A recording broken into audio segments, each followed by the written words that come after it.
Hi, I'm Eric Hutchinson. I'm the principal broker and owner of Hutchinson Realty, and this is video 4 of how to negotiate your next home video series. I hope you'll watch the other videos in the video series, but today we're going to be talking about surveys. Should I get a survey? Should I not get a survey? Is a survey required by law or is it not required by law? So these are some of the things we're going to be talking about it. So let's get into it, shall we? I'm going to show you item number 11 on the real estate contract, which is surveys. Item number 11 says buyer has been given the opportunity to obtain a certified survey. Should buyer decline to obtain a survey as offered in paragraph 11A of this real estate contract, buyer agrees to hold seller, listing firm, selling firm involved in this real estate contract harmless of any problems relative to any survey discrepancies that may exist or be discovered or occur after closing. This first paragraph basically says that if you buy a house and you don't get a survey, any discrepancies or any problems that occur on boundaries on the property after closing is your problem. The seller is not required to come back and fix anything, and so it is your problem if you don't get a survey. And so the Arkansas Real Estate Commission, the Arkansas Realtor Association, and most realtors will recommend that you get a survey. However, here's the thing. It is not required by law, and many buyers don't get a survey because they don't feel like they need one, and it's not required, and they don't want to pay for one.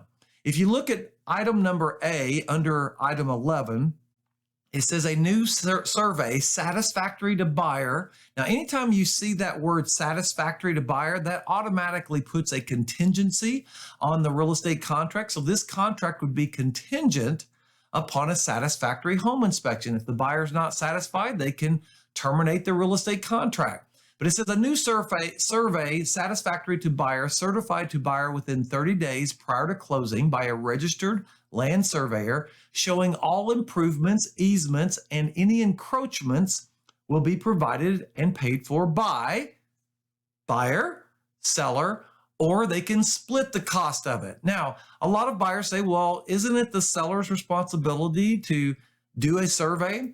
Well, here's the thing. Just like the home inspection, whoever pays for the survey or whoever pays for the home inspection, that's who that surveyor or that home inspector represents.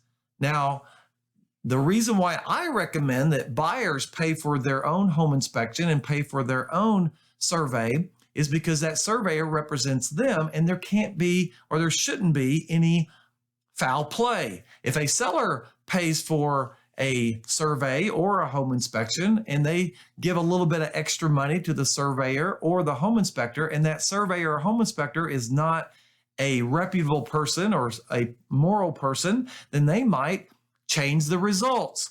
And so that's why we always recommend that a buyer pays for their survey. However, sometimes a buyer wants the seller to pay for it, and sometimes they split the cost.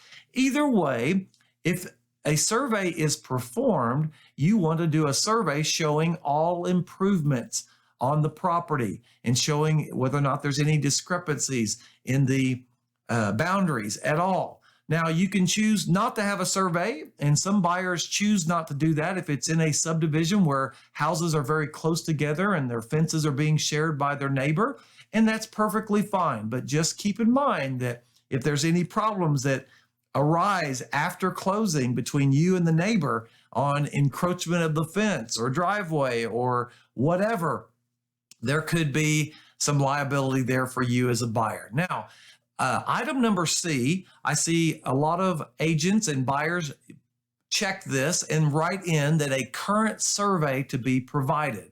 And if that happens, keep in mind that you as the buyer get no legal benefits from a current survey. You are still going to be held liable, and it's still your problem if anything arises from boundary issues after closing. Look at that highlighted, or not highlighted, but the bold print underneath item number C. It says, should buyer agree to accept the most recent survey provided by seller, this survey is for information purposes only and buyer will not be entitled to the legal benefits of a survey certified in buyer's name. So keep in mind that you can get a current survey, but even if it was done last month, if it's not certified to you, the buyer, you get no legal benefits from that. So we always recommend getting a survey, but some buyers choose not to get a survey, and that's totally acceptable. It's not legal, or it's not illegal to not get a survey.